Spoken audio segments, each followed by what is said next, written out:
Ladies and gentlemen, boys and girls, unwanted pets and relatives, greetings and hello. It is I, your favorite obscure social studies teacher, with all the state-required credentials, bells and whistles, upgrades and operating system updates necessary to teach both the young and the old, Mr. Palumbo. And this is the Professor Liberty Podcast. Thanks for tuning in, folks. I appreciate all the support. If you'd like to email the show, the email is professorliberty1776@gmail.com. That's professorliberty1776@gmail.com. You can send me all your questions, concerns, criticisms, even though I'll probably just ignore those. Whatever you want. Send them to professorliberty1776@gmail.com. If you want to reach out to me via Facebook Messenger, many of our interactions spur on ideas and topics for new podcasts episodes. You know, it's funny, in the opening monologue, I said operating system updates. I don't ever update my phone. Do you guys update when a new update comes out? I remember I had iPhone 6. This was several years ago. I had iPhone 6, and I think I had it for 4 or 5 years. So, like, the iPhone 10 was out or something. And everything on that phone was perfect. It just, the battery would not stay charged. I even went to the Apple store, got a new battery, and you could just watch the battery slowly deplete. It was around that time where news came out that Apple was purposely throttling their products through updates, so you have to go buy a phone. I think I have a 14 now, but I don't ever update my phone. I'm not a big tech guy. I'm not a big techie guy. Maybe when I was younger, I don't know. I feel like the older I get, the less techie I'm becoming. It's like dementia or something. I have like techie dementia. I'm actually getting worse and worse at technology the older I get. Or maybe I'm just not, I don't have any patience. I don't know. Which is ironic because technology is getting easier and easier. So you think it would be easier and easier, but you know, I'm not a tech guy. Well, happy Thanksgiving, folks. It's Thanksgiving break for those of us in education. And I wanted to do a podcast today on Thanksgiving. So today's podcast is simply called Happy Thanksgiving. And we're going to talk about the origins of the holiday and why it's important to continue to celebrate this special and unique holiday. So before I get started, I want to say a couple things. First, I want to get a word out of the way. Indian. Indian, Indian, Indian, Indian. Okay. Is everybody okay? Do we need to check blood pressure? Want to check our pulse, make sure our pulse rate is good? I guarantee you everyone that just heard that word is still alive and nothing permanent has happened to them.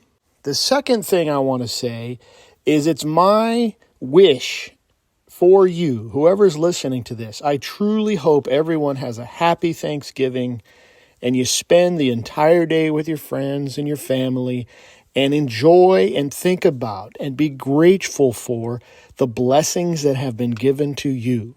Don't worry about Black Friday. Don't go shopping on Thanksgiving. Don't sell your soul for the 50% off 70-inch screen TV. Take some time, relax, enjoy the holiday, and embrace the idea of Thanksgiving. Okay, on to the show. So it kind of goes without saying that Thanksgiving is a big deal in the United States and also Canada. It's a time to say thanks for all the good things that you've had over the past year, the good things that have happened to you. It's a time to get together with friends and family, like I just said. Eat a lot of delicious food. Nowadays, Thanksgiving is mostly about turkey, pumpkin pie, and watching football. Go Lions. But the original Thanksgiving is all about an important moment in American history. So to understand Thanksgiving, we have to go all the way back to 1621, when a group of English religious separatists, known as the Pilgrims, arrived in Plymouth, Massachusetts. They were seeking freedom from persecution in their homeland. After a harsh winter and a challenging first year, the Pilgrims faced a bleak future. But with help of the native tribe, the Wampanoag, a Indian tribe, they learned things like agriculture and fishing. The following year, the Pilgrims experienced a bountiful harvest. And to express their gratitude, they invited the native tribe to a 3-day feast. This shared meal, now widely considered the first Thanksgiving celebration, marked a turning point in the Pilgrim survival and established a foundation of cooperation and mutual respect between two different people groups. This first meal, often called the Harvest Miracle of 1621, it was called a miracle because, as I said earlier, the future seemed bleak. And yet, with the help of the Native American tribes, the very next harvest was very successful, right? Bountiful. That's where we get this word, right? Overflowing. And of course, the Pilgrims, being a people of faith, a religious people, they attributed this to God's blessing. And they wanted to express their gratitude to God. But they also wanted to express their gratitude to the Wampanoags for helping them. What's crazy is this miracle, right, the harvest miracle, this is not even the only miracle in this story. The first miracle is the appearance of Tisquantum, better known as Squanto. Squanto was a member of the Patuxent tribe who actually spent time in England and subsequently learned the language. This is my absolute favorite part of the story. What are the odds, boys and girls, that a native guy in a neighboring tribe knows how to speak English? And of course, the Pilgrims, being a people of faith, a people of religion, the people who believed in God, are going to see Squanto's appearance into their camp as providence, as God's blessing. God is helping them. Mr. Palumbo, there's no supernatural thing going on here, Mr. Palumbo. Mr. Palumbo, it's clearly possible that something like this could happen. Yeah, sure, it's possible. But again, what are the odds?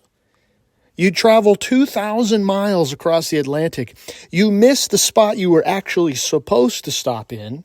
You settle down in Plymouth, and you're in the wilderness, and one guy in a neighboring tribe knows how to speak your native language. Squanto's knowledge of English was perceived as a miraculous gift by the Pilgrims. They viewed his fluency as a sign of divine intervention. And Squanto's ability to speak English is going to bridge the gap between the Wampanoag and the Pilgrims. They're able to communicate. Squanto is going to serve as an interpreter and an intermediary between the Pilgrims and the Indians. So that story is going to filter through the colonies, and for many years afterwards, Thanksgiving celebrations were observed sporadically throughout the American colonies. They were often days of prayer and fasting, and this shows that Thanksgiving has always had a very religious foundation. On October 3rd, 1789, President George Washington issued the first presidential Thanksgiving proclamation, designated Thursday, November 26, 1789, as, quote, a national day of thanks, unquote. In his proclamation, Washington urged Americans to express gratitude for the many blessings they had received, including the establishment of a new government under the Constitution, enjoying peace and prosperity, and the freedom to practice their own religion. Washington also emphasized the importance of acknowledging divine providence and seeking God's continued guidance and protection. Could you imagine a president using such strong biblical language today? Where's the separation of church and state, Mr. Palumbo? That's a myth. But I digress. It wasn't until the presidency of Abraham Lincoln, in the midst of the Civil War, that Thanksgiving is going to be officially designated as a national holiday. In 1863, Lincoln issued a proclamation urging Americans to set apart a day of thanksgiving and prayer to our merciful benefactor for the blessings he had granted us. Let's just pause there and let the secular progressives throw up. It's this proclamation that marked the significant step in making Thanksgiving a national holiday. And presidents ever since have given annual Thanksgiving proclamations. And they often use this opportunity to address whatever situations or current events are going on in the country. For example, Franklin Delano Roosevelt issued a total of 14 Thanksgiving proclamations during his presidency, each reflecting the unique circumstances and challenges faced by the nation during that time. For example, in 1942, about a year into World War II, Franklin used the occasion to reflect on the country's resilience and determination in the face of an adversary, while acknowledging the sacrifices made by those fighting on the front lines. FDR wrote, quote, "The harvest has been bountiful beyond expectation. The soil of our land has yielded richly, and the industry of our people have turned that bounty into subsistence and power," unquote.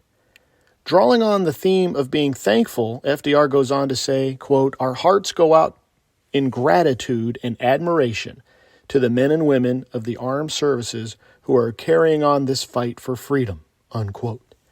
In recent years, as our nation continues to change, and not in good ways if you ask me, proclamations have become increasingly secular, so most references to God or some higher being have been erased, but calls for gratefulness remain. I don't know what we're being grateful to, but they're still there. For example, last year, President Biden's proclamation said, quote, "Let us be thanks for the teachers who inspire our children, the healthcare workers who care for loved ones, and the first responders who protect our communities," unquote. So why is Thanksgiving so important? Well, first of all, gratitude. The act of appreciating the good things in life is a powerful emotion, and it has been shown to have a wide range of benefits, both mentally and physically. One study published in the Journal of Happiness Studies found that people who kept a gratitude journal for 3 weeks reported higher levels of happiness, optimism, and life satisfaction than those who did not. Another study published in the Journal of Psychological Science found that participants who wrote gratitude letters to others experienced a boost in happiness and positive emotions. It seems as if science is showing us gratitude is a vital part of a happy and fulfilled life. Okay, well, the next question is, why should we still to this day learn about the pilgrims? Some people today would probably, it's the same people that want to get rid of Columbus Day. They probably see the celebration of the first Thanksgiving as, quote, problematic. And it's too Eurocentric. Psst, that means white people. You're not allowed to celebrate white people. However, Thanksgiving, and subsequently the story of the Pilgrims, is absolutely the kind of holiday we as Americans should celebrate. Thanksgiving is a holiday deeply rooted in gratitude and togetherness, in family and faith, and that clearly has the potential to foster social unity in several meaningful ways. And I've talked about this first one, shared experience and traditions. We take for granted in this country that we are not all from the same background, ethnically, religiously, and yet this is why we had assimilation. This is why we had the melting pot. Now we have tribalism. Why do we have tribalism? Because we have all these heritage months. We have Black Heritage Month. We've got Hispanic Heritage Month. We've got Native American Heritage Month. Hey, do we have European Heritage Month? Shut up, racist. America is dividing into categories and tribes, but it wasn't always that way. And if Thanksgiving was taught to young kids, no matter their color, this idea of Native Americans and Europeans coming together, giving thanks for what they have, that is a great way to foster a national identity. The second reason I already shared, the expression of gratitude and appreciation, is good for mental health. And also, Thanksgiving can help celebrate diversity and inclusion. Isn't that what everybody wants? Thanksgiving is an opportunity to celebrate the diversity of American society. Foods from different cultures, engaging in open dialogue that can promote understanding. It's literally about two people groups coming together and sharing a meal. The first Thanksgiving, just like the story of America itself, is a story of diversity. Different people coming together, but I'll get back to that in a second. While the Pilgrims' legacy is complex, and it's not without its controversies, their influence on American society remains significant. The Pilgrims are a story of self-governance, religious freedom, work ethic, and even representative government, or at least constitutional government. Think the Mayflower Compact. So the story of Thanksgiving is the story of America itself. If you want to save whatever traditional concept of America remains in this country, and it's on the way out, boys and girls, we have to fight for Thanksgiving, just like we have to fight for Columbus Day. And no, Thanksgiving isn't just some holiday celebrating white people or colonialization or anything like that. In fact, many people on the left should love Thanksgiving because it's the story of indigenous people helping white people survive. You would think they would love a story like that. Thanksgiving is all about the early foundations of one nation under God, made up of different people, yes, but all Americans. Thanksgiving is about faith, family, and freedom, and what great principles to celebrate, at least once a year. So there you have it, folks, the history of Thanksgiving. I hope you guys have a great, blessed, happy Thanksgiving. Think about the good things in your life. Yes, life is hard. Yes, we experience setbacks and losses and health issues and abuse. But there are also blessings in our lives. There are also good things in our lives. And we need to be thankful for those things. Here at Professor Liberty, we seek to educate, inspire, and restore. If you like this podcast, please go to Apple Podcasts and give me a 5-star rating. If you really like me and you want to help me out, give me a written review, which helps present this podcast and gets it out into the podcast universe.